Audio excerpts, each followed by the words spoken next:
the clarity doesn't come through logic. The clarity comes through looking forward to every emotional experience. If I can't wait to feel like a failure, if I can't wait to feel sad, if I can't wait to feel loved, then my decision-making becomes really clear. And so learning that is tremendous freedom. Ignorance isn't an emotion, but it's caused by one. I don't want to have to go into a whole new world and learn something. I don't want to feel the fact that I'm wrong. That was another huge change that I made in my life, was just to become incredibly grateful, like, for everything. Yeah. And God, did my life change, like, amazingly. Yeah. I think it changes even more when we're grateful for fear. To me, fear is like an amazing signal in the system. There's almost no quicker path to becoming who you want to be in the world and then following that fear than going into the places that you're scared. Well, hello, everyone. It's Jim O'Shaughnessy with yet another Infinite Loops. I was just saying to my guest, Joe Hudson, who is the coach to some of the greatest CEOs in the world, a lot in Silicon Valley, how excited I am, because when I was going through his methodology and watched some of his videos, I thought, wow, we're kind of brothers from different mothers. Joe, you've had like you have something that I love seeing on a CV that most people don't. And that is, you've had a really varied background. You were doing fishing in Alaska, you taught at Head Start, you directed TV in Hollywood, then you were a VC, you ran a philanthropic organization. I think that kind of background allows for all sorts of insights that you wouldn't have if you just were doing one thing forever. But as I was going through your material, Agreed. I thought of the quote by Proust. And so let's start there. Okay. Proust said, "It is always thus, impelled by a state of mind that is destined not to last, we make our irrevocable choices." Haven't heard that one. That's lovely. Oh my goodness. I love that. I thought you would. Yeah. Oh my goodness. That's a great quote. It seems to me that everyone smiles and laughs at that because the truth of it kind of instantly hits you when you hear it. Yeah. What I'd love to hear from you is you approach coaching in a very different way than traditional executive coaches. So if you wouldn't mind, let's just talk about that. And I'd love to hear directly from you about your process. Yeah. So that's a lot. That's a big topic. The main thing I think that is, I don't know if it's unique, but the main thing for me about coaching is that, like everything that I do, it needs to be a form of self-development. It needs to be a way that I see myself more clearly. Venture capital was that for me. Art was that for me. Teaching was that for me. Teaching is that for me now. So whatever I'm doing, I know I won't do it for very long unless I'm learning about myself and developing as a human. Because if that's not there, then I just lose interest. That's always been what I was born interested in that. And so it's always been some version of that. And so that's the main piece. For me, the secondary piece is, I really see that if a person has a pattern in their life, that you're going to see it in the business, you're going to see it in their relationships, you're going to see it in their relationship with themselves, and they're all reflections of one another. And so I might start with somebody, a CEO, talking about like how to fix their marketing firm, the marketing part of their business. And maybe two of the things they can just go and execute on, and one they can't execute on.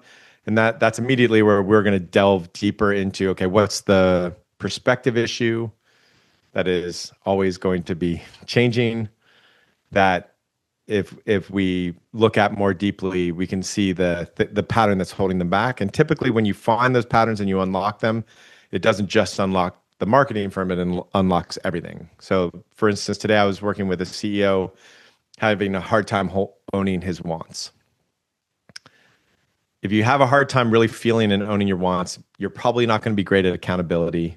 You're probably going to be very self-sufficient. You're not going to really be able to empower your team. And so if you flip that switch, and maybe you find it because you're having a hard time with accountability, or maybe you find it because your team doesn't feel safe because they don't know what you want. So they're just trying to make you happy, but they don't know how. So they feel anxious. But when you find it and you unlock it, it'll switch many, many, many parts of the business. I often think that I'm a big art fan as well, and one of the observations I've always had is you almost always see the artist in their art, Yeah. right? And like when you're reading a book, there's a great quote. I can't remember who said it, but it was like, whether you're writing about a banker or a baker or a street sweeper, you're writing about yourself. And I'm taking a crack at writing fiction right now. I've written 4 books. I've never written fiction. Oh, wow. And it's really, really fun, but it's also really, really daunting. And so when you're saying you really, really like daunting, because the smile on your face, like how alive you got when you talked about doing this. So clearly daunting excites you. It does. It really does. It's kind of like one of those things where what you help people with, like, it seems to me a lot of people that I've kind of interacted with and that have come to me for advice, it seems they get locked in, right? They get locked in, and I think there's a lot of evolution in that, primarily because coherence of character, et cetera, is like really, really important to people, which kind of leads to the illusion of the need for control, which kind of, when you want to control things, you really aren't going to understand them, in my opinion. I think, you've got to just be curious and like, wow, that's something I didn't know. How do you approach somebody who's in that, I should do this, I ought to do this, but I don't want to do this? Yeah, that's a good one. So what I typically do is we'll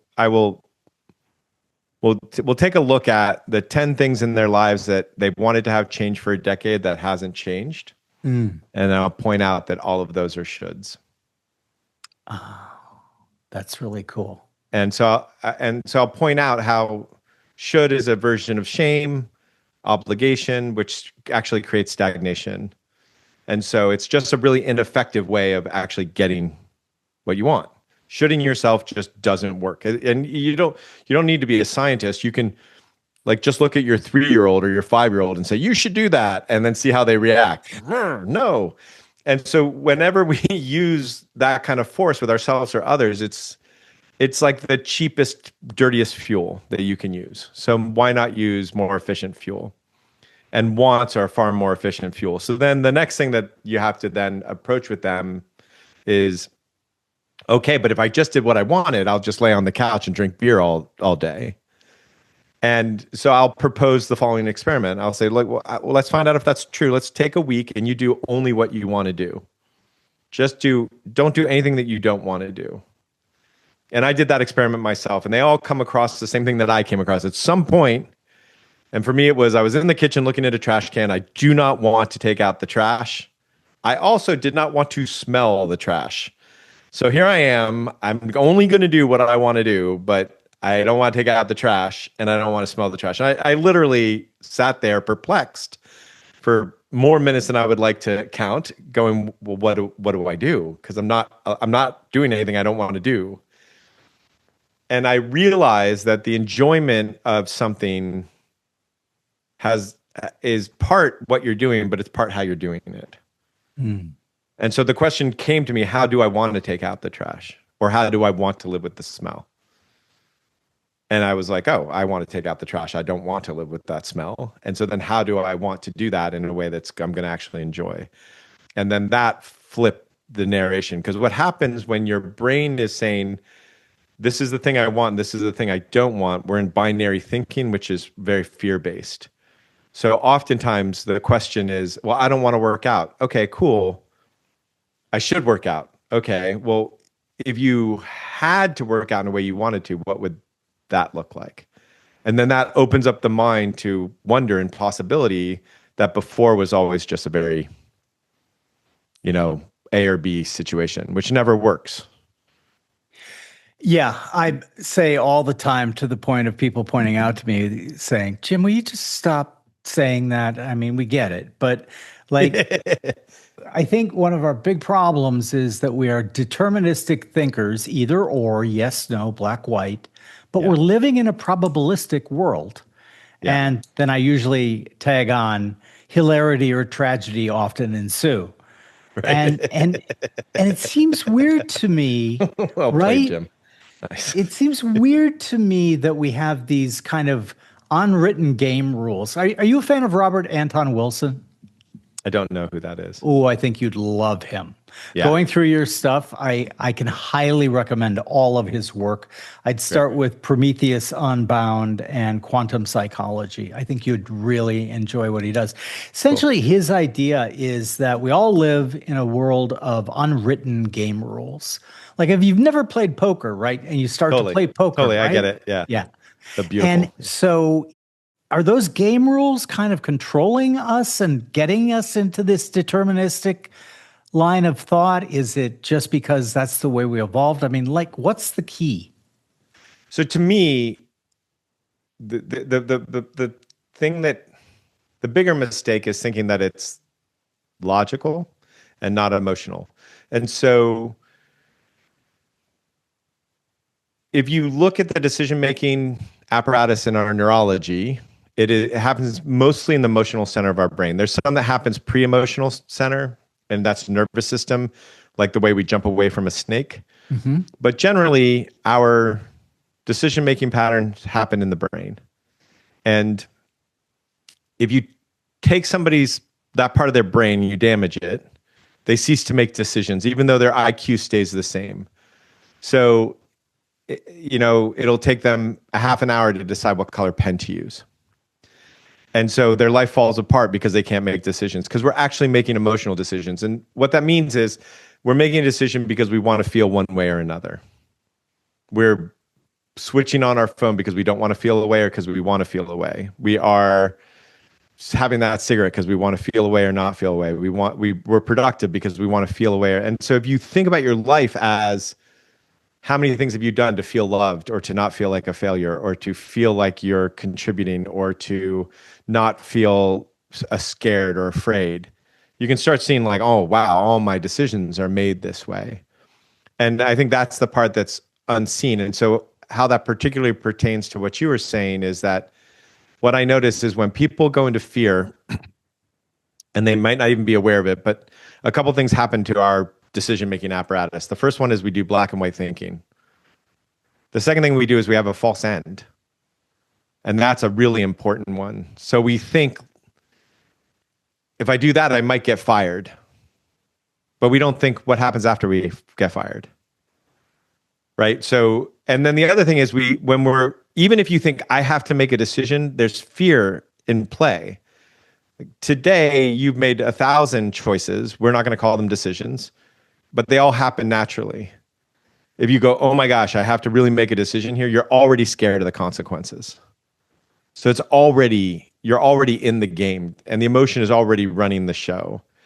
And the clarity doesn't come through logic. The clarity comes through looking forward to every emotional experience.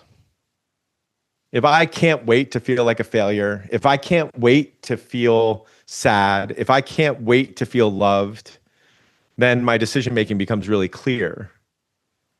And so learning that is tremendous freedom. Yeah. As one who for decades was an empirically driven quantitative investor, you know, I nevertheless totally understand. In fact, I've said back in my asset management days, I said, you know, the four horsemen of the investment apocalypse are fear, greed, hope, and ignorance. And only one of them, ignorance, is not an emotion. We are so controlled by fear, in my opinion, that it blocks out so much of the world from us. Yeah. And you know, ignorance isn't an emotion, but it's caused by one. Good point. Good point. Yeah. Let's talk about that for a minute. Yeah. Oftentimes there's a choice I wouldn't say there's a choice to stay ignorant, but I would say that there is a fear of feeling some way that makes ignorance the Preferable. default. Yeah. Right. I don't want to have to go into a whole new world and learn something. I don't want to feel the fact that I'm wrong, that I don't know what I'm talking about. I don't want to feel like I might have to upend my entire world because of my ignorance. That's really insightful. And it seems to me there's a great quote. The smartest thing I ever did was stop being smart. And like literally it opened up my world, right? And I just got in the habit of saying, I don't know. And Yeah. in asset management, like most people looked at me like, are you trying to commit career suicide here? And so I learned to add, I don't know, but I'm going to try and find out. Yeah. And the interesting dichotomy here to me is that so much of like the super high performers in any industry in life, right? Yep. Basically they're driven by an insatiable curiosity, right? And the idea also though that like what I don't know just fills up like I can't even put a geographic size on it because Right. maybe the universe. Right. And so Exactly. to me it's kind of like wow, all the shit I don't know, that's just for me it's like but I get to learn about. And how Right. cool is that? Why is that not the dominant drive in our human OS? I think it is. I think that it just gets derailed by critical parents. Okay. Yeah. So I think like if you look at babies and there's a study about like when they smile and they smile most when they're playing and learning. Mhm. That's when and we are all curious and it's our nature to be curious. But if you get told that you are going to be punished if you're excited, if you get told you're going to get punished if you're wrong, if you have a critical parent with their own critical voice and they're projecting all that onto you, they're making you make sure that you're right, that you performed well, blah, blah, blah, then that becomes an override to the curiosity. Yeah, And so right. some people, their curiosity is so strong that it doesn't affect them as much. And some of them, they learn to use curiosity to be the performer to please the parent. Hmm. But generally, like we're all naturally curious, you know? Totally. And that's the whole beginner's mind. Yeah. And I like the segue to we had the natural curiosity kind of beaten out of us, right? Like, have you read Zen and the Art of Motorcycle Maintenance by Bob Yeah, way Pirsig? back. Yeah, Yeah, yeah, remember? yeah. There's a great passage in there where he talks about where kids are just naturally doing what they want, right? Hell no. They're doing what their parents, what their teachers, what, society tells them to Yeah. do and be so that they are useful members of society. And like to me, when I was younger, it took me a long time to realize it. But one of the subtle messages I got from my parents was make everything look effortless. And like that really fucked me up for the early part of my career because it was like, but this is hard. Wow. What was their survival mechanism? Like what made it looking effortless was important to their survival or like what made that important to them? Do you know? Yeah, I think I do. My grandfather was incredibly successful in the oil industry. Yeah. For a time, he had the world's largest privately owned oil company Wow. called Globe Oil and Refining. And he ended up giving away like 95% of his own fortune during his own lifetime. Oh So man. he had like a 75-year jump on all those pledge guys. Oh wow. Uh, but Wow. but so maybe I know this is weird to ask, but was this like Texas, Oklahoma area, or was he international? international. Oh wow, cool, And but the beginning was Oklahoma, Texas, those areas. And interesting. then he was an amazing. I was incredibly lucky because I'm the youngest in my generation, and Yeah, I'm 65 now, so that shows you how old all my cousins are. yeah, yeah. But like he was born in 1885, and he was the only grandparent that I ever knew. And he'd lost my grandmother, and so I grew up in St. Paul, Minnesota, where he Yeah. lived, even though the oil was elsewhere. His wife said, "You can run anywhere to the world with your company you want, but we're living in St. Paul, Minnesota," Oh, because right. she You're felt traveling very, anyway, so yeah, yeah, exactly. But anyway, so I got a chance to learn a lot from him. So I don't know if it was out of fear, but almost out of respect, deference to him yeah. in that, like I we could see came, him. I could see how his business, how making it look easy would be an important aspect in that business. I yeah, find that a lot of leaders of what I'll call like commodity driven businesses, it's really important that they feel like calm, collected, and it's easy. Like if I look at farmers of like 10,000 plus acres, they have that same demeanor. I can see why it would be important. yeah. Yeah. And so I won't lie, it actually helped a lot of when I was really young. It Yeah, of actually course. helped a lot. Yeah. But then, I started to understand that this is pissing me off. Like, like this is Yeah. hard. What I'm Yeah. doing is hard, and no one Yeah. seems Yeah. to be acknowledging that. And then I kind of thought to I'm a big journal keeper. I've kept journals for most of my adult life, all of my adult life. And like that was one of the common themes that I realized that like I kind of wanted that acknowledgement. Hey, you're working really hard here. Yeah. And I never got it. But getting over that was really, really helpful because, it was much more true to what was actually going on, right, in my Yeah. life. Do you think that is there like an under I'm a huge rabbit hole diver.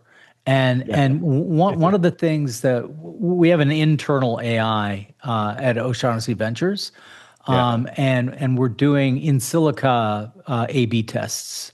And so one of the things and these are for things that we want to see what people like, right? Yeah. Yeah.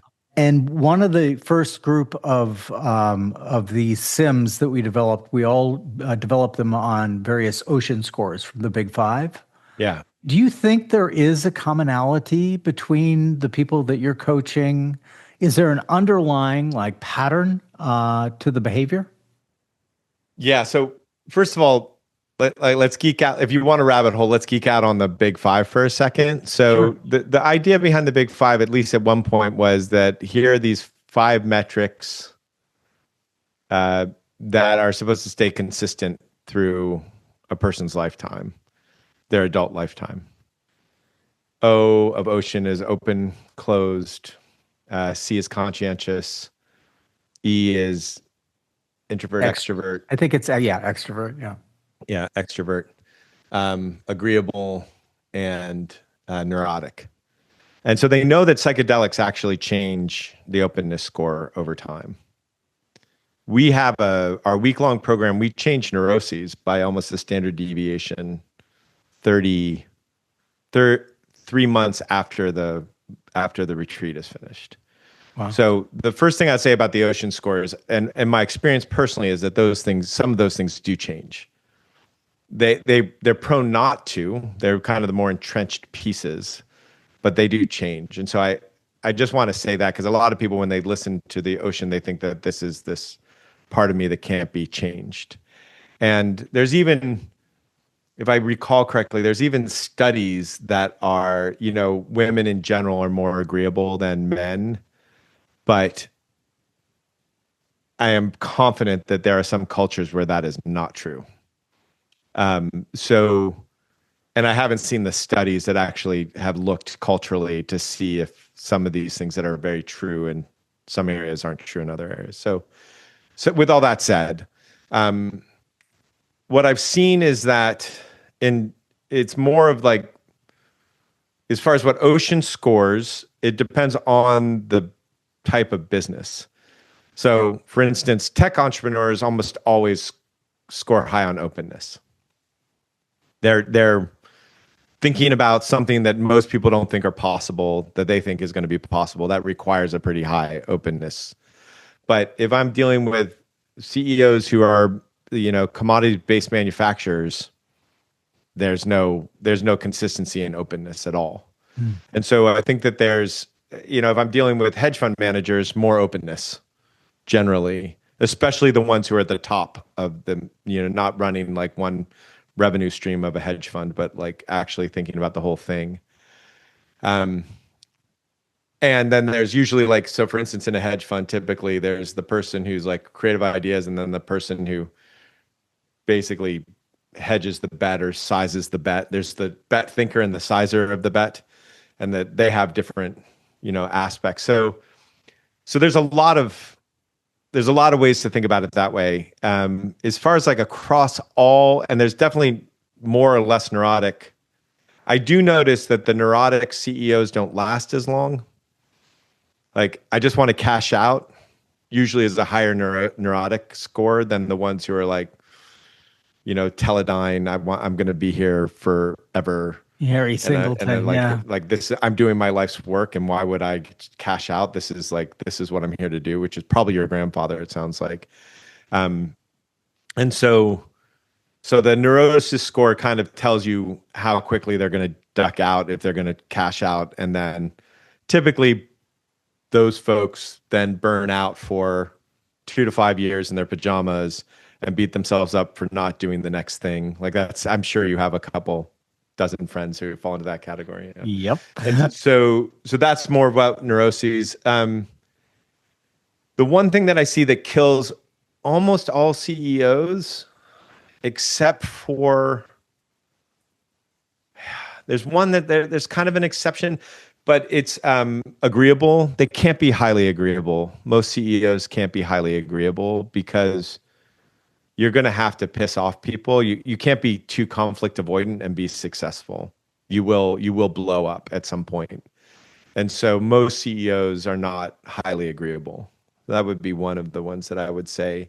I've seen introverted and extroverted. Most of them are more extroverted as far as that they can go out and be in the public, but it doesn't mean they resource. The real introverted extroversion particular piece of it to me is, do you resource with people or do you resource by yourself? And I see both in that. So I don't see a change in that. And conscientious and non-conscientious, totally different. I've seen very successful non-conscientious by the hip CEOs, and then ones that font is incorrect. What's going on there? And both can be successful depending on the business. So I don't think Ocean's score is that much, but what I can say is that the super high achieving, they seem to fall into two categories. The one category is, and they would all like to think they're in the one category, of course, but the one category is actually a far less. So most of them have uber successful folks. They at the same time feel like they're better than most people, and they hold a deep shame inside of them. So both of those two things are happening at once. They're subtly putting themselves above folks, and at the same time, there's something that they're like trying to prove to the world that they're good enough. And so that component is there for a lot of hyper successful. There is probably 20 to 30% of the hyper successful people just fully driven by passion and love and curiosity and how the fuck did I get here? Like I like, this is great. I'm glad this is happening, but like I understand there's some luck to this, and I get worked out, and I'm passionate, I'm obsessed, but I'm not, there's nothing, no part of me trying to prove myself, or I don't drive that shame or think I'm better than. And so a lot of my work with some CEOs is getting them from the I'm better than and that deep shame to Oh, like this is, I'm just following my calling, my drive. Yeah, just like treating myself as the patient here. I think I started life on that first definition. Yeah. The joke. My father was pretty good at making fun of me. Two of his better lines were I had had some horrible thing happen in my early career, and I was up at my parents' house, and I was chatting with my mom, and he walked in and he goes, "Why are you looking so glum?" And I explained to him what had happened, and he kind of paused and smirked a little bit and said, "I wouldn't worry about it too much, Jim. You have a remarkably reinflatable ego."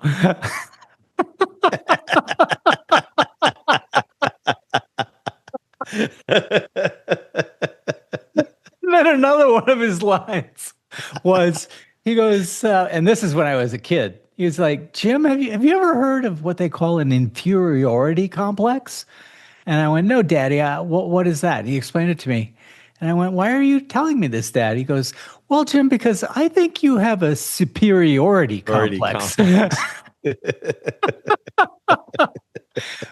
But I think I started there. I think Yeah. I'm now in the other camp. Yeah. How do you help your clients wherever they start? How do you get them into the passion, joy, love? Yeah.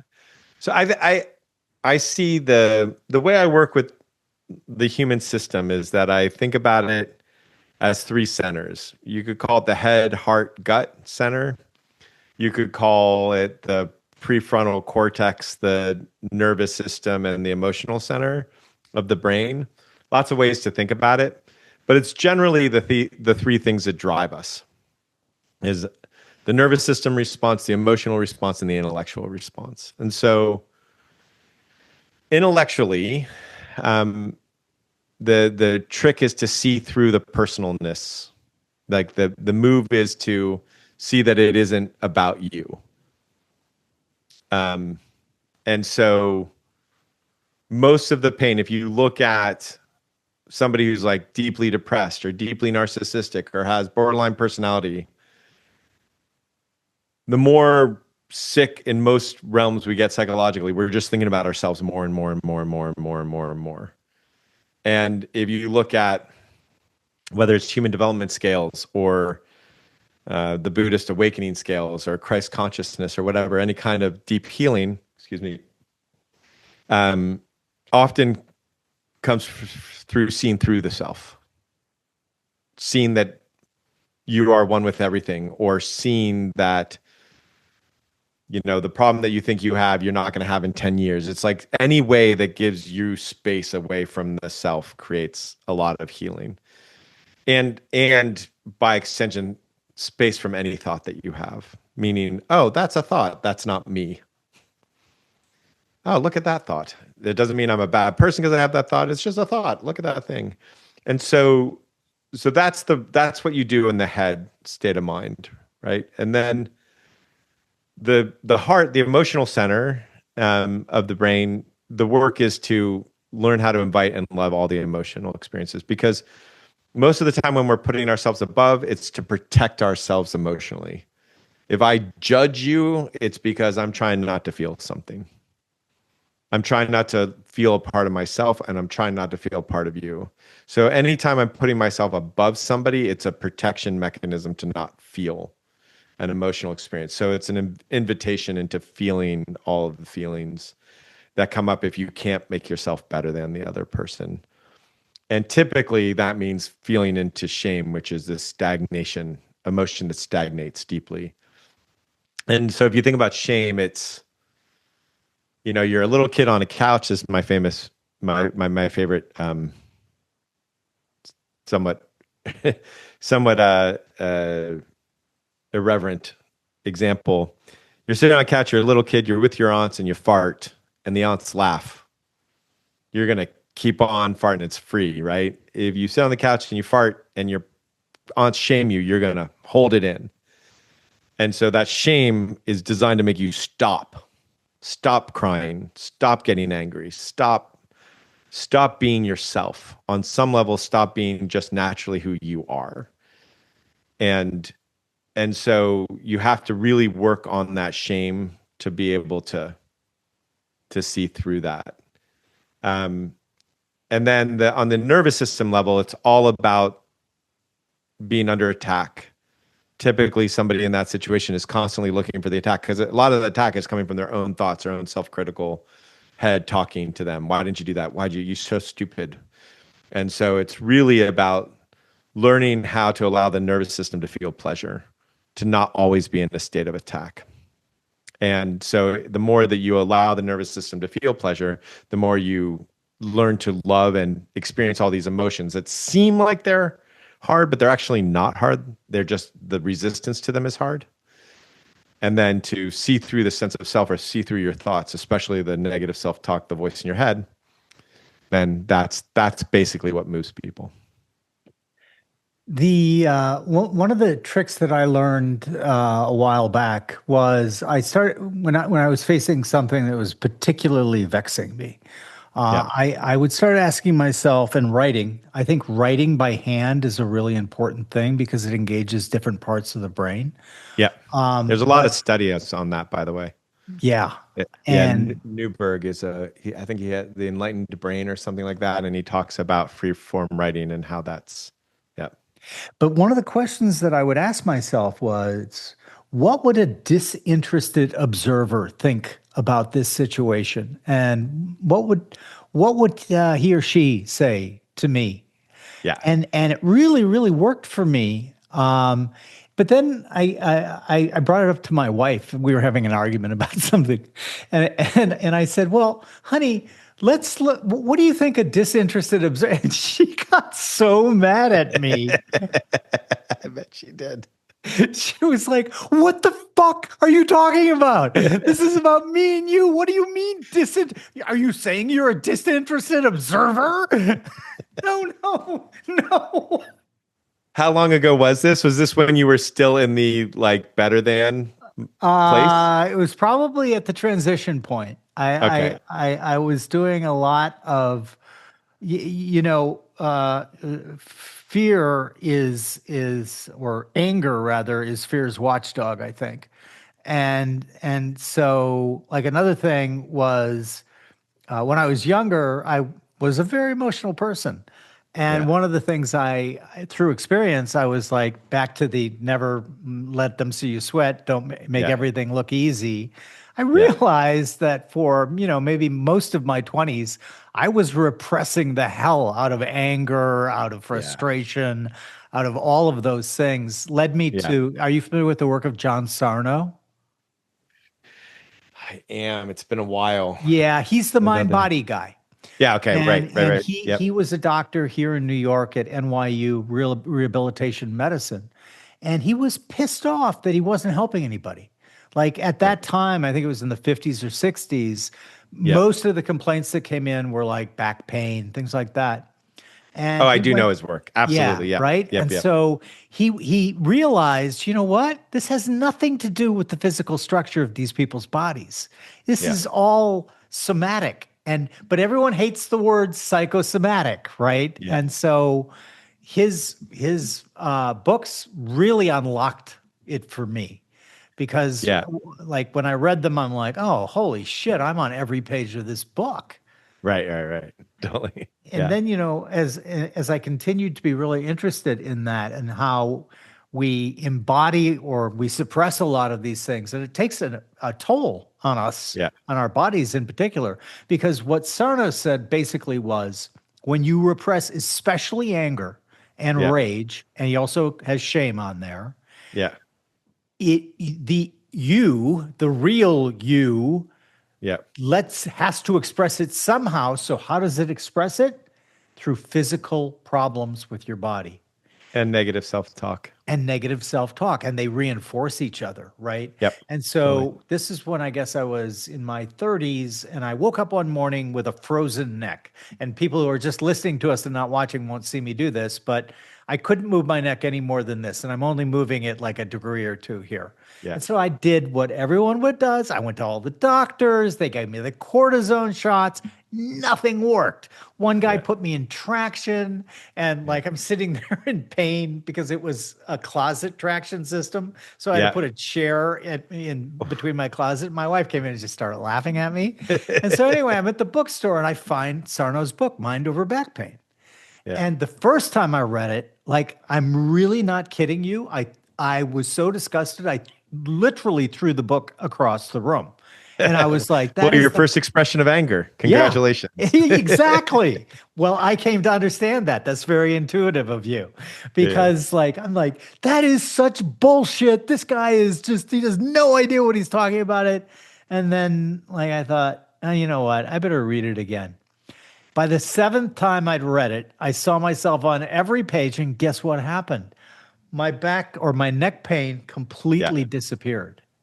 Yeah. We in our in-person retreats, like the one that changes the neuroses score, we do anger expression because exactly like to and I've seen it totally change people's physical world. Because if I say to you, hey, stop feeling right now, really actually try to not feel any emotion, every one of your muscles has to constrict.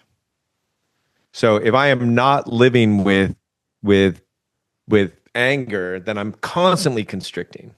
Huh. That's a And great way so of looking at so it. you'll see people when they start moving their anger or their sadness or their fear, their whole life changes. That, you And not know, just their body, it's also their relationship. Everything changes. yeah.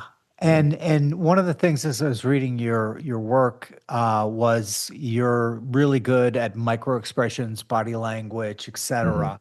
And that was something that always fascinated me as well.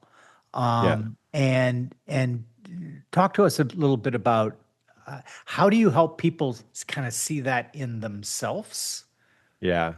So, but before I do, there's this one little thread that we have, which is, I think, probably with your audience and people thinking about being better than others. One little thing I want to point out is like when I heard what your wife did in response, like, what do you mean, like a disinterested observer? Typically, a pattern that I see that, and this would point to a probability of this pattern, when you were in that state of feeling better than, then there was a subtle way in which like you were the smart one and your wife was the emotional one, or you were like, there's this thing. And so anything that dismissed her like that, emotionally dismissive, disinterested, would be the exact thing that she would, no, I'm not. And it sounds like you're very lucky, like I was, to have a very strong-willed wife who was like, Very I'm not going to lucky. accept this bullshit. I know my emotional world has some validation, so go like, now I'm not going to buy your crap. Right. And so we were lucky enough. And so to me, what I notice is that when people are in that relationship and they're like, I'm better and you're the emotional one and I'm the logical one, and I'm that they're in that relationship together because they're trying to actually find that balance of the what you did with the back pain, like having this emotional life with this intellectual life. And I don't know if it happened for your wife, but probably as you went through this transition, your wife also became a little more in the intellectual space, and all of a sudden you were communicating better, and that's a really common pattern that I see happen as somebody comes out of that world of better than and shame. So yeah, And the interesting thing to me, all of this is interesting to me, but like the let's talk about fear for a little bit. yeah, Like I think, how the one ring to rule them all. yeah, I think that fear, maybe after re-interacting with your stuff, I think shame might be an equal partner up there. yeah, But what is it about our operating system, right? Our yeah, human OS? Why yeah, is fear such a prominent part of, like, there's a great quote: fear grabs, gratitude releases, fear controls, gratitude surrenders, fear repels, gratitude attracts. yeah, And that was another huge change that I made in my life, luckily early on, was just to become incredibly grateful, like for everything. yeah, And God, did my life change like amazingly. yeah. I think it changes even more when we're grateful for fear. Okay. Instead Explain of that to like, me. oh, we're like the resistance of fear is just fear of fear. Like you're just like you're double betting, right? Metafear. You're like Metafear. not I'm not even going to hedge my bet. I'm just going to double down on fear. Um to me fear is like an amazing signal in the system. Fear is telling me, "Oh, I am not taking care of myself in some way." Fear is telling me that I'm like not aligned in my purpose, right? There's this great thought process, which is even a man with a gun doesn't have power over a person who's not scared to die. Mm, I love And if that. you're deeply living in your alignment, then the consequences don't particularly matter, right? We all know, like, oh, most of us, I would step in front of a car for my kid in a heartbeat. I wouldn't care about the consequences. That's like because that's such a deeply aligned thing in me. And so if I'm in fear, man, there's something I'm not aligned with. That's a signal. That's fantastic. Thank you. You know, so to me, I love fear. I love that and there's almost no quicker path to like becoming who you want to be in the world, just to finding your own freedom than following that fear, than going into the places that you're scared. So it's not just a signal, it also is a direction. Oh, I'm scared of that thing. Let's go. I'm scared of that emotion. Let's go feel that emotion. You know, I'm scared of that conversation. Let's go have that conversation. Those are all the places I'm going to grow the most. Yeah, that reminds me of Joseph Campbell's line, the treasure you seek is in the cave you fear to enter. Exactly. That's And exactly it. for me, I think that it's I passionately believe we need both Apollo and Dionysus. We need both Sparta and Athens, right? Right. And it's that synthesis of those views that I Yeah. think help you really progress. And avoid kind of like we need both Spock and Dr. McCoy for Right. those Right. who liked Star Trek. Right. And but it also seems a lot of your Often, work. often represented in the mind, right? The prefrontal cortex, the very logical, but not particularly attached to the body. The emotional, like the Kirk, the emotional part of our body that's actually making the decisions, actually the captain of the ship, right? And then there's the id, like, God damn it, doctor, blah, blah, blah, blah, like, which is like that nervous system level. No, this is like gut. This is my gut reaction. It's like oftentimes those characters or those personas in society or the Republicans and Democrats, or they're actually just representations of parts of our own psyche.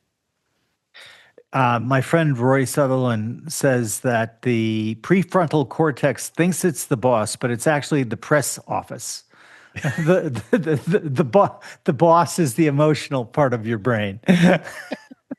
I always love that. It's the commentator. You're right. That's And I hilarious. often That's put so up true. on Twitter, this gif of this kid going because of reasons, because I honestly believe that many of the decisions that we make are emotionally based, and then Yes, we paper them over after making the decision. Right? absolutely. Yeah, We there's we we evidence of paper them this. over with rationality. Oh Yeah, well, it's there's evidence of that. There's also this other evidence. You talk about, you know, the consciousness is in the consciousness of the creators in the creation. We talked about that earlier. So as it turns out, like highly rational people, really smart people can convince themselves of very illogical things and are more prone to do it than not smart people, as it turns out. And if you're an investor, you get to see this all the time. It's like, here's this person, they're totally logically consistent, very illogically consistent in what this is going to make a very bad investment, but they cannot see it because they see themselves as so logical, right? You've seen this, right? So what's interesting to me is, so look at AI, really smart people. And there's the consciousness that hallucinates every once in a while, is completely illogical. Like there's the consciousness of the creator in the creation. Yeah. It's amazing. And you just, yeah, you see that all the time, but absolutely. Yeah. I think that I love that bit about the smart people are actually the easiest to fool themselves, right? Yes. And it's because they're so smart that they can do it. They Yes. build steelman arguments that are Yes. like you can't get in. There's not even an edge to get in. And Right. I'm reminded of the guy, and I don't remember his name, but he was a super smart psychologist, psychiatrist, who wrote about why people fall for con men. And the book was published on basically the same day that he'd learned that he'd lost everything because his investments were all with Bernie Madoff.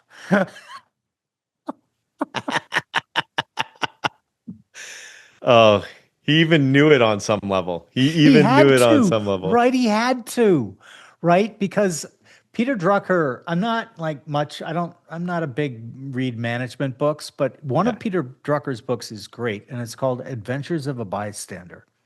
And it's little vignettes of all the people that he dealt with over his career. And one Yeah. of my favorites was this Ernest Friedberg, who was a merchant banker in London in the 30s. And he had these young pups who were the go-to guys, right? They were Yeah. like they were the superstars, and he had hired them to run his Friedberg and Company. Yeah. And so they got a chance at this great deal, right? And it turned out, spoiler alert, the guy was a total fraud.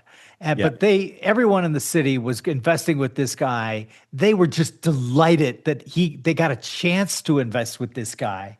Yeah. And Friedberg sat in the meeting with them.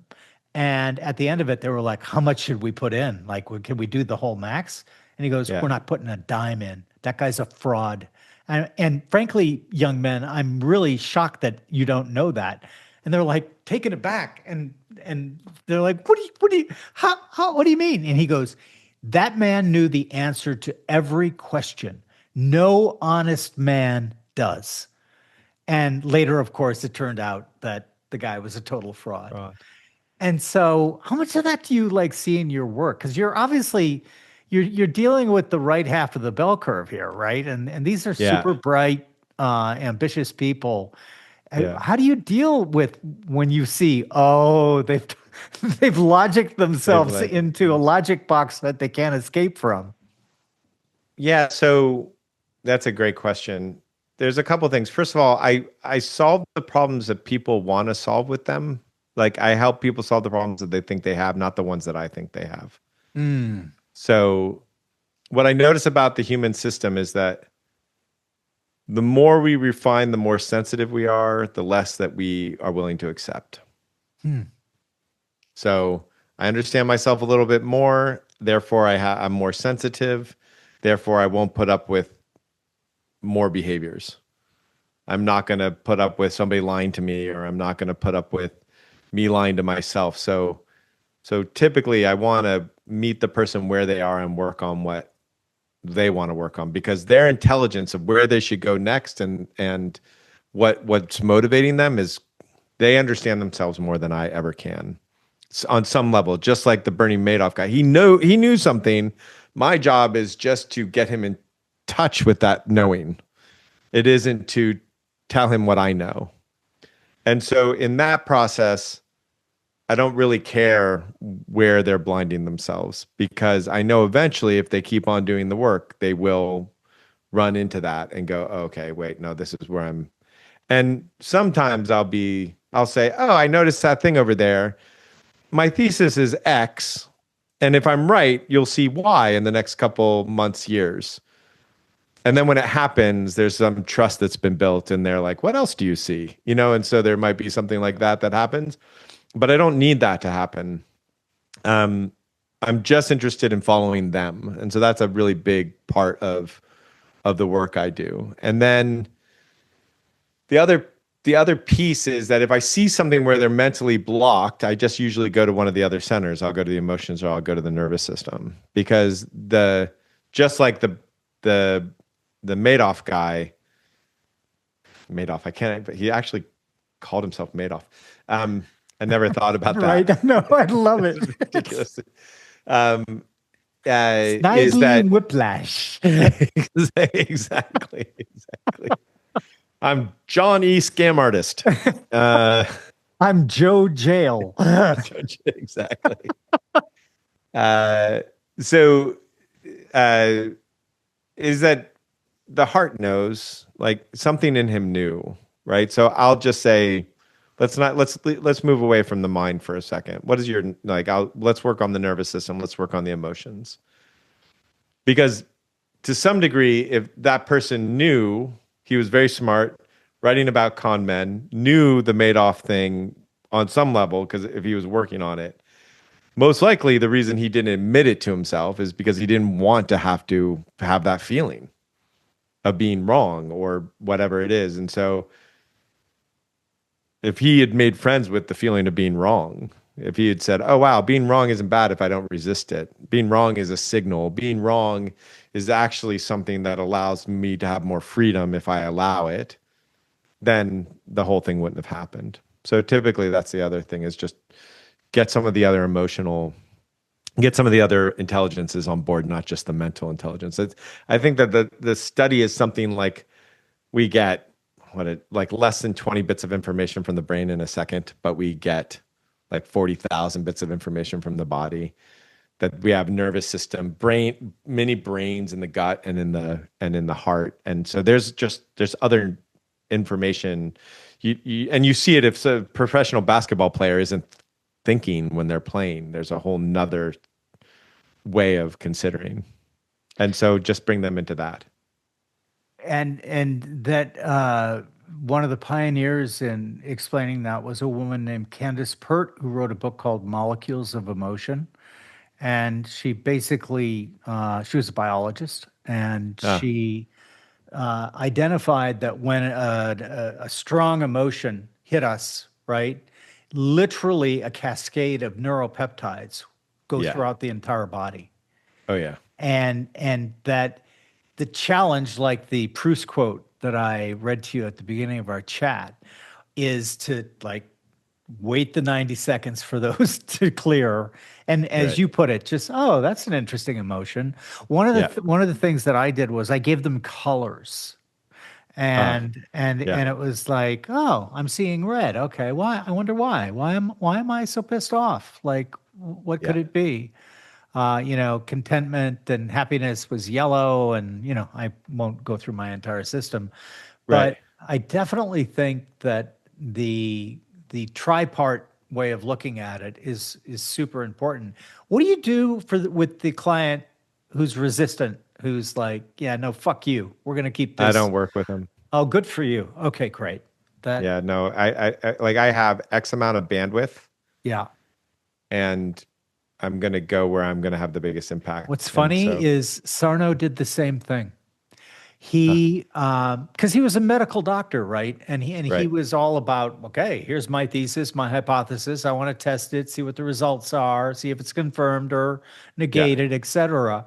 But then he did something after looking at all of the data over, like, I can't remember how long it was, but it was a long period of time.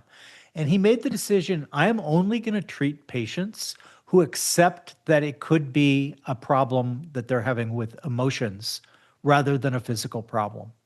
Yeah. And like his success rate soared Yeah. because he realized, well, wait a minute, I'm not going to change this person if he Yeah. absolutely just does not believe or is open to this Yeah. possibility. Yeah. So I'm happy to hear you say that. That's really Yeah. smart. There is an exception to that rule, but it's so everybody hits resistance in the path. There's no way that you go through all of the transformation without moments of resistance. Sure. And there's also a personality type that's I call like the endurer. I am in that personality type where there's usually physical components to them, as well, but there's what I would call the endurer personality type, which is I will win by taking it. So like, I'm and going to and there's die quite on a, that hill. Would that be the right metaphor or analogy it's more here? like the way I'd say their childhood was the only way I got to maintain a sense of self is by resisting you, Ah, mom, dad. Got So it. they Got just it. like learn to resist. And part of their job is to, that personality structure resists coaching. They need to prove that the coach is wrong. So that even though they might come in and very willing and they're willing to do the work, there's going to be certain places where they dig their heels in and they're just like, I am not going there. And so I have like maybe 10 or 12 tools that I'll use with somebody who's in that moment of resistance. But generally all of the tools are to take all the force away, to let them see that they're playing the game with themselves, not with me. Or like it's like a Chinese thumb lock. You have to, like, when someone's like this with you, you have to go the other way. And so somebody who's, I absolutely won't do it, I'll like just literally take the other side of it. I'll be like, you're right, you shouldn't do it. What are you doing? Like, this is a horrible thing, and then they'll resist against the other side because they're just geared to resist. So I'll just take the other side and then they can resist me all they want, and then it takes them to the same. So there's like some hacks like that, but generally it's to see that there's a wisdom in what they're, or you're trying to maintain a sense of self that you didn't get to maintain as a kid. I'm with you. I want you to have that. Yeah. So, what what was your aha moment when you decided, you know what? Like, I've done all these cool things in my life. Now I think I can be a really effective coach. What inspired that? It didn't, it was, that never happened. That moment never happened. What Okay. happened was I was a not very good investor. Okay. So as a venture capitalist, like the number one thing that you have to invest in is great entrepreneurs, because everything pivots, everything changes, the markets shift, the technology changes. So you need a great entrepreneur. It's the number one thing. There is no idea so good bad management can't fuck it up. That's true. And so you and I, unfortunately, my psychology was I needed to be needed. Ah, And so I was investing in CEOs who needed me, which is horrible. What you really want is CEOs right. who don't need you at At all, all. right? At all. And so and who listen but don't need you. That, I would say, the best CEOs are like, I'm listening to you, but I don't need you. And there's 10 more just like you. It's like that's the and so um and so I made some investments that weren't so good, and the only way out was to coach the CEOs. Ah, And okay. so I was looking at all these tools, business tools, marketing and sales that I saw were good, but could be even better if they were modes of self-discovery. Meaning, like, if you market to somebody and you give them an epiphany, then they're going to buy from you. Mhm. If you sell somebody and you make them think about their business differently, they're going to buy from you. So if I feel connected more deeply to myself or you after the end of a conversation, we're more likely to do business together. So all these modes of self-discovery just increase the business tools. They just made them more effective. And so I started teaching my CEOs that, and started coaching them, and then some of them became successful, and all of a sudden there was more people interested in me coaching them than I and so I started a course, like just a 12-person CEO course kind of thing, and 3 months later there was another group of 14 people who wanted it, and then at some point I was like, this is just far more my calling, this is than being a venture capitalist. And so that's how it moved. That's very cool. Because I think a lot of roadblocks are self-imposed. And by that I mean, like, I love hearing you say, yeah, no, I was a shitty investor. And Yeah. but I was really good at coaching these CEOs, Yeah. because one of the things that, and by the way, you're right about that. You want to invest, like, ideas are great. I love ideas, but you got to love the person who Yeah. you're putting the money on. right? Yeah. Because I can't tell you the number of times when I've got the jockey wrong. I got the right race, I got the Yeah. right horse, I got the right track conditions, but I had the Right. wrong fucking jockey. And That's it's right. just Yeah. like, you Totally. just like, when am I ever going to learn this, And the right? funniest thing is, it was the first thing I was told. You know, my mentor was like, number one golden rule of venture capital: there is no idea so good bad management can't fuck it up. And it took me another 10 years to realize what that meant is like, it is all about the entrepreneur, is all about, and then maybe a little bit of the C-suite after that, but it's like really all about that CEO. Totally agree. Yeah. And as I was listening to you though, what I heard you say when you were talking about how you got into coaching and like they just were like continuing to line up at your door and you're like, wow, I'm good at this. I think that obviously a huge part of that is trust, right? Because I can't, if there's no trust, I if don't work there's no with people. trust, you can't really. I would take it as far as I am lucky enough in my life where I'm at right now that I will neither hire nor do business with somebody I do not trust. Even, I Yeah. mean, honestly, it's like an iron rule of mine now Yeah. because like life's too short. Yeah. I highly And recommend that to someone who's just getting started. yeah, You will go a lot quicker, a lot farther if you only work with people you trust. let's keep on that for a minute. Let's assume one of our listeners is just getting started out. They're bright, they're ambitious, they have all these things.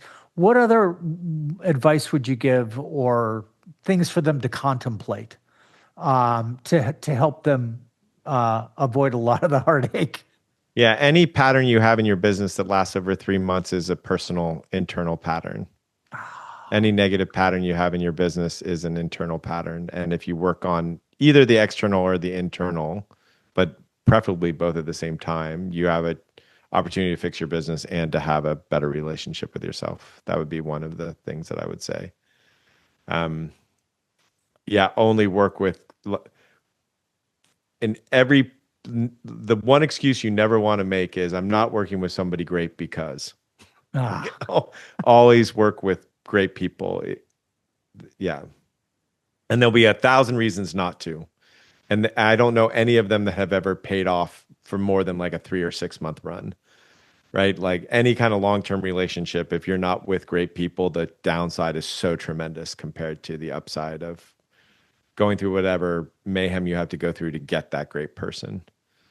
And that great person, for whatever reason, it is not correlated with how much you have to pay them.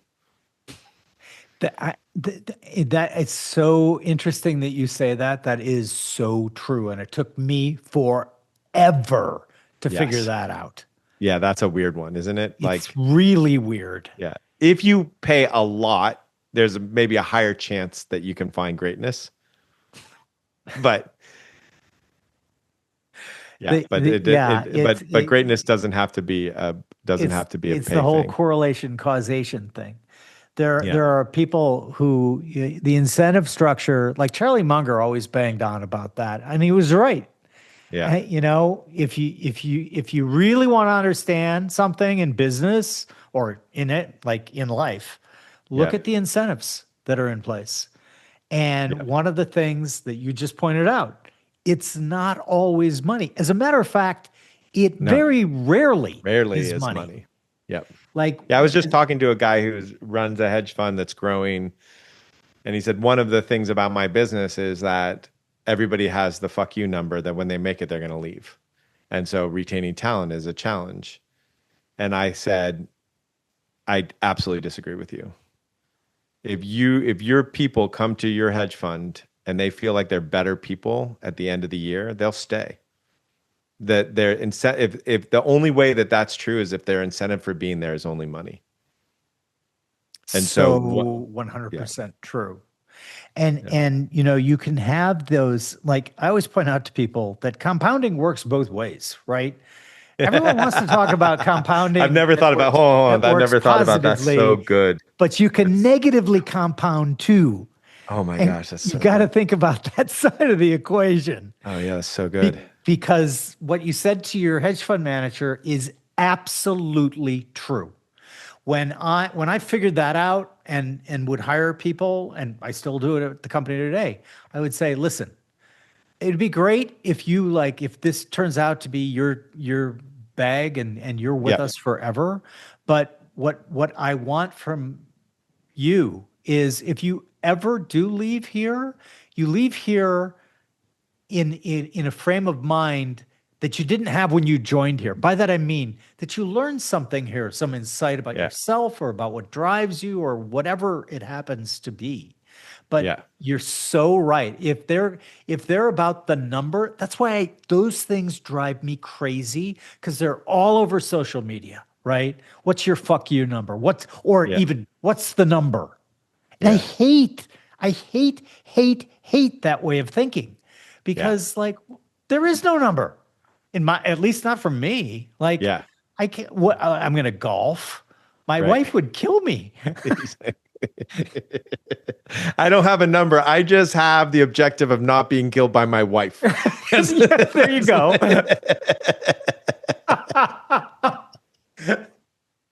Yeah, Yeah, I really it's hate an that I'm still doing this, but my wife would kill me otherwise. right. So, Otherwise, yeah, it's yeah. I mean, there's enough studies that show that autonomy is more important than money. That recognition is more important than money. I think self development is more important than money for people. I noticed that. Yeah, I mean, our business is not super lucrative. It's not one of the my personal business is very lucrative, but the course business and all that we do, it makes good money. We get to support people and we get to pay them a good wage, but it's not hedge fund or AI world money. And everybody who works for us is passionate. I mean, we just had our quarterly review company wide, all hands, and every single person was in tears at some point during that call. And people are deeply grateful that they get to do this work in the world and they get to support what we do. It's, I think everybody, if they didn't have to worry about money, and there are actually a couple of people who don't have to worry about money who dedicate to this. Yeah. So it doesn't, I think money is the surrogate for what we really want. could not agree more. Money's an information system, plain and simple. That's a good way to say that. And like people always get the quote wrong, right? They always say money is the root of all evil. That's not the quote. The quote is the love of money is the root of all evil, right? Like, and I just see it so oftentimes. But like when I was still in asset management, I'll tell you, when I got to know my clients, the most successful people, I can count on both hands the number of those clients who told me they did it because they wanted the money. Yeah. Everyone else, it was no. I was obsessed by this. I was passionate about this. Like it had very little to do with money. I even the people who say that they were doing it for the money, my experience is they were doing it to win. Yeah. Like they were just passionate about winning and money was how they kept score. Yeah. My experience is that, the way I tell the story is that I had a girlfriend in college and she was a good tennis player and the coach set one of those baskets that you pick up the balls with, said, serve and hit it. And she hit it like maybe 2 out of 5 times. And then he took the basket away, put a quarter down in the middle of where the basket was and said, serve and hit it. And she didn't hit the quarter once. And he said, yeah, but you would have hit the basket every time. Ah, that's great. And money is the basket. The quarter is the passion, the mission, the wanting to win, the beating the competition, whatever it is that drives you. Money is always, if you're aiming for money, you're not going to hit it very often. You mentioned your quarterly meeting with all of your teammates. Yeah. Does it ever get weird? Like when you're dealing with people who are like looking at every micro expression you might make.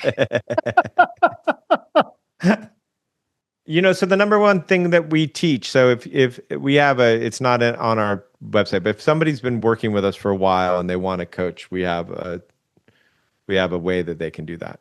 We call old students. And the number one rule in old students is that it is your job to get back to unconditional love.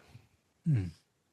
And so the work isn't about me being able to read micro expressions. The work is about me being able to love you unconditionally.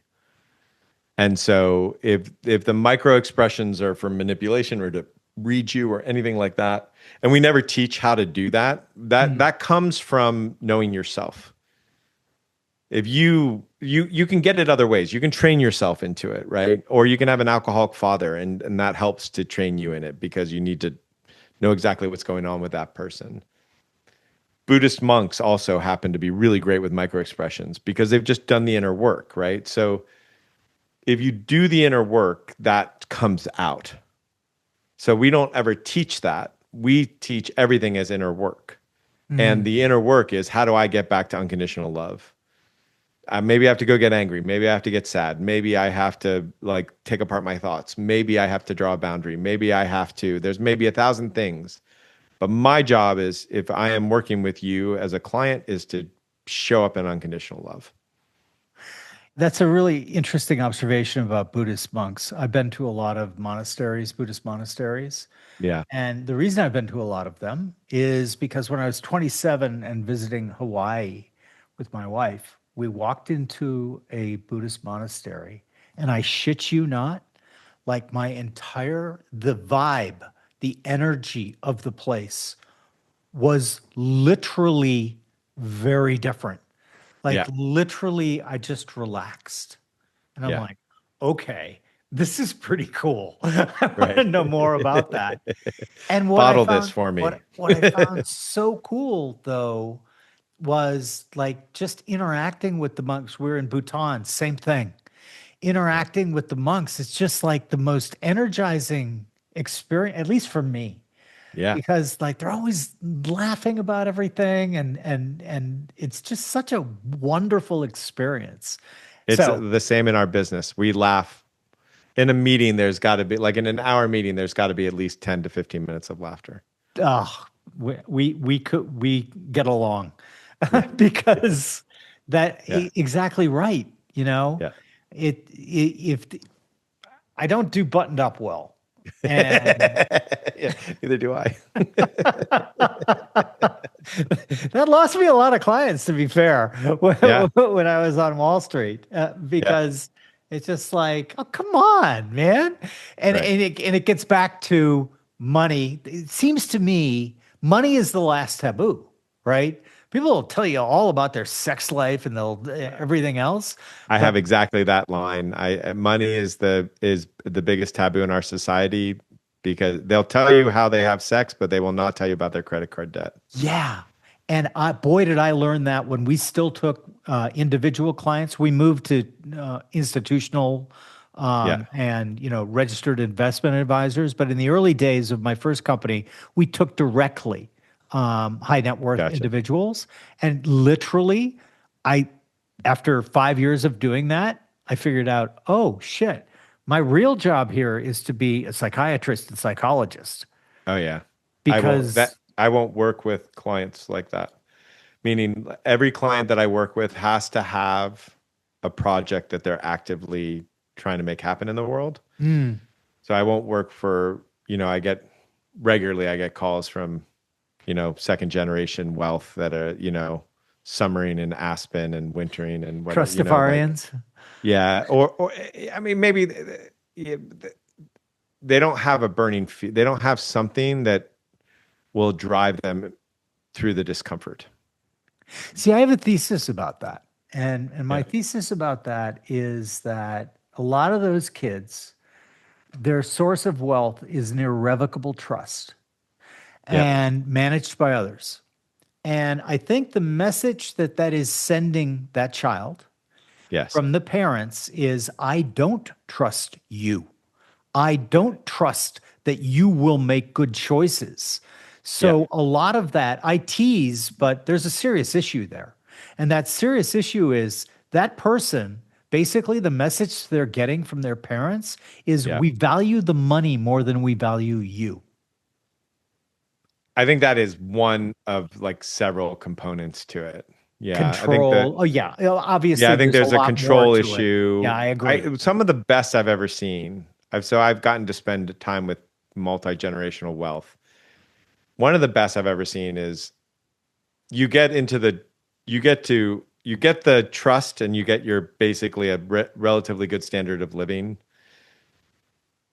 But if you start a business from scratch that got over X millions of dollars, then you got to control the trust. Yeah. So there was an actual avenue to controlling the trust. Yeah. And then the other thing that I've seen work really well, and there's a couple, this is mostly in Europe, but there's a couple families in America that I've seen do it, where when the kid hits like 25, 27 years old, they follow the eldest of the family business, for 2 years. They don't talk during any meetings, but there's always 30 minutes set aside after the meeting to discuss what happened. So they're actually training them on the part of the business that they're going to be having, not that, they're training them how to be a great top of a business person, which is different than different avenues in the business. And then the next 2 years, they're with the next group of levels in the family, and then the next 2 years, and then they start going the other way on it. Does that make sense? Meaning no, totally. Yeah. And it's brilliant. I think it's a really brilliant way to keep a family business alive and healthy. Yeah, I had a different experience. My uncles who were running the oil company after my grandfather died. Yeah. Boy, they really wanted me to work for the family business. And I loved my uncle, the guy who was the CEO. But it took me a long time to tell him, Uncle John, I'm not an oil guy. This whole stock market thing, I just find absolutely fascinating because it kind of like it's the ultimate puzzle to me. Yeah. And so one of the things that I did was I never encouraged any of my kids to want to be in what I did. Now, my son ended up asking for an internship, but like literally I made it really hard on him. And by that, I mean, I was like, okay, you can work for us, but you have a sell-by date and you're not working for me. You're going to work for this guy over here. Yeah. And what was interesting about what happened was literally, I don't know, 6 weeks into it, one of the head of my trading, who my son was doing a lot of work with, came into my office and he's like, I think he's the best intern we got here. He goes, I don't know if it's a genetic thing or whatever it is, but like you got to pay him, because we always paid all of our interns. Yeah. But I told my son, no, I'm not paying you. Right. and so, but it was really cool because he ended up being a big part of my business that we ultimately sold. But it was all because that was what he clearly was good at and really wanted to do, et cetera. But it was the advocacy of the people who he worked for that ultimately they literally came into my office. The president of the company, the head of trading, and the head of research came in, and they're like, "You said he had a sell-by date. No fucking way. We got to hire him." Right. And I'm gotcha. like, yeah. Perfect. Okay. Yeah, that's the way. The one thing I will say about the families where they teach, the ones that I've seen, they're more like conglomerates, meaning they're not in a business. They're in multiple businesses. Yeah. It's tricky because I had my radical phase where it was kind of like, I'm not going to ever like encourage my kids to follow my passions, because they're going to have, hopefully if I've done my job, they're going to have their own passions. Right. Yeah. And I shouldn't even put it that way, done my job. Like basically if I let them evolve as human beings, like when we had our first child, my son, we were 24, and my wife and I talked a lot about how do we want to raise our children? And kind of the line that we came up with that really stuck in both of our heads was, we want to raise great adults. And if you want to raise great adults, guess what you can't do? You can't say, because I said so, because I'm big and you're little, because you live in my house, my rules, right? You have to engage with them and be like, okay, so you want that. Why? Why do you want that? What do you hope to achieve from that?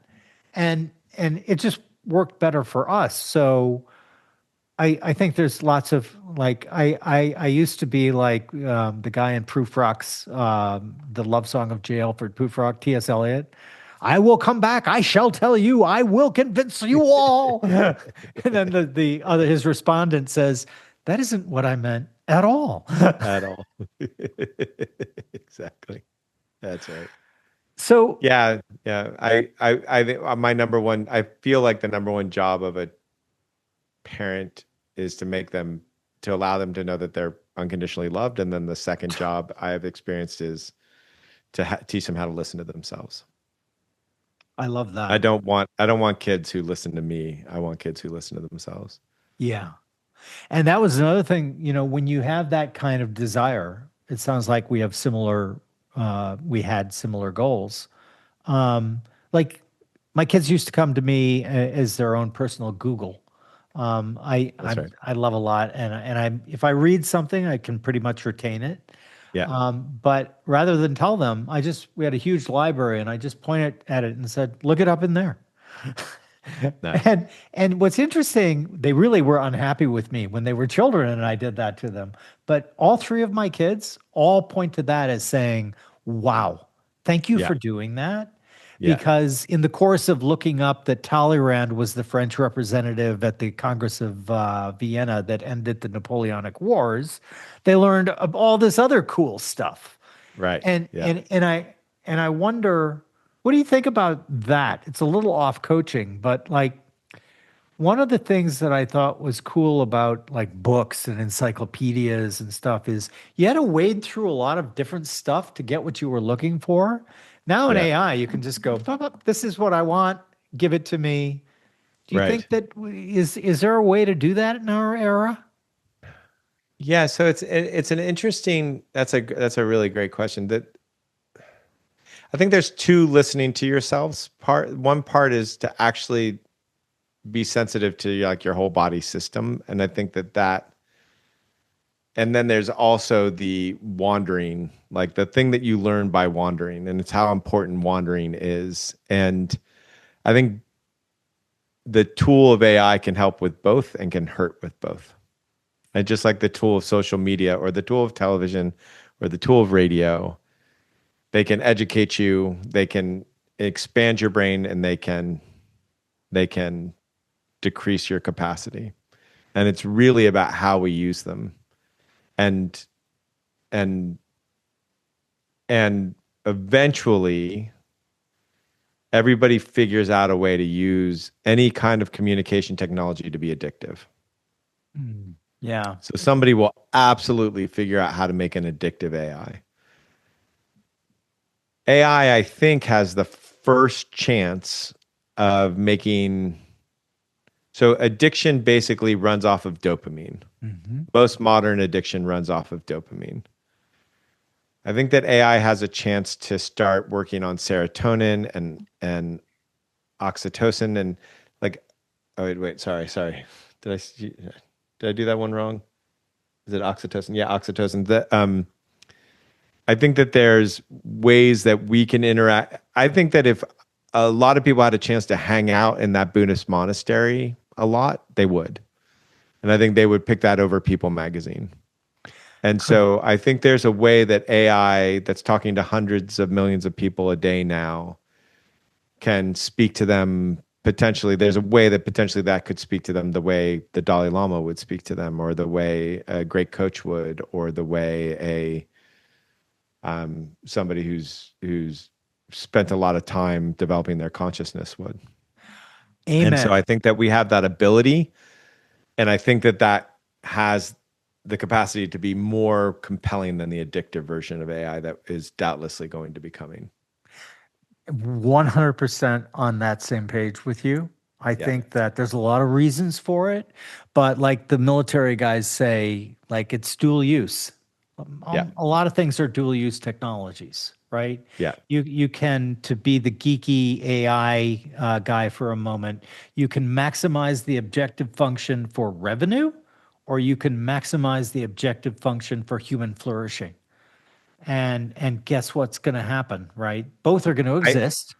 yeah. I do believe that this may be the first technology where the financial winner is the one that pushes flourishing.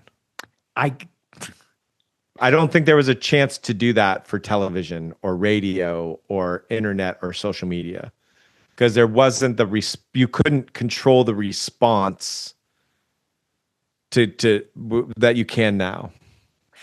So I think there's a chance there's a better business case.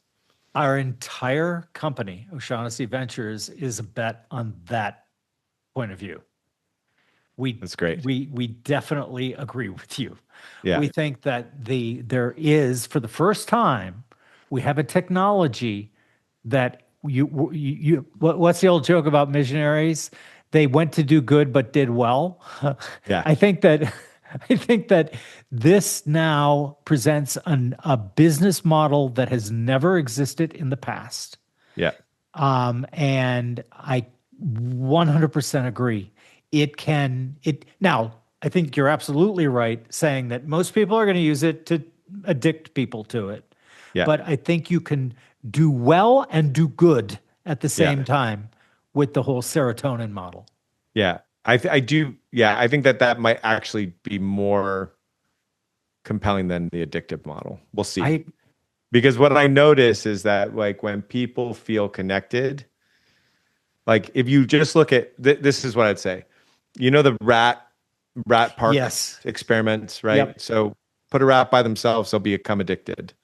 Put a rat in a rat park where they feel connected, where they feel like their needs are met, then they're going to stay in the rat park and they're not going to be addicted. The game is to build the rat park. Build the thing that actually creates the serotonin and the oxytocin and the connection through AI, and then that hopefully will be more compelling. Completely. Well, I have a lot of bets hoping that you're right. Great. Yeah. Thank you for doing that. I can't believe, but we've already been talking with each other for an hour and a half here. I find that when time slips away, I'm really grooving with who I'm talking to. But now my producers they always say, Jim, God damn it. When you like talking to somebody, like we're going to put somebody in the room with you to pull you away. Pull you out. But this has been absolutely delightful, Joe. What a pleasure. Pleasure to be with you. And for me, we have our traditional final question here. At least I think it's fun. We're going to make you the emperor of the world, but you can't kill anyone, and you can't put anyone in a re-education camp. You might be able to put them in that rat park, but no re-education camps. What we are going to do is we're going to hand you a magic microphone, and you can say two things into it that will incept the entire 2 billion people on Earth for whenever their next morning is. They're going to wake up and they're going to say, I just had these two great flashes of insight. And unlike all the other times, I'm going to actually act on both of these things. What are you going to incept in the world's population? The first one is beneath what you think you are inherently good. I love that. To explain that one a bit, I think when people recognize that, they behave in just like really beautiful ways. Once they really see that. And then the second thing would be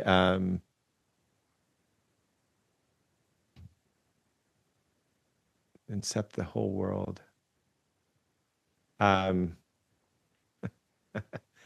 I love my emotions. That's great. Wow. I'm going to have to even think about that one for a while, but I like it. If everybody woke up, we're like, my emotions are awesome. That would change the world really, really quickly. It would. I think you're right. Joe, people can find you in your courses on YouTube. The best way is to sign up for the mailing list on artofaccomplishment.com. Because that's going to tell you all the podcasts and the YouTube and the X and all the way there. We have now so many ways to get involved, so that we have different ways for people. We have free 1.5-hour courses so they can taste it. We have smaller courses, bigger courses. We have so much to offer, multiple newsletters, podcasts, YouTube channels. So the best way is just sign up for the mailing list on the homepage, and then you'll get informed of all the other stuff, and you get to pick what works for you. Fantastic. Joe, thank you so much for coming on. This has been a blast for me. Pleasure. Really, really great to meet you and chat. So good to be with you as well. Thanks. Awesome. Bye-bye. Bye.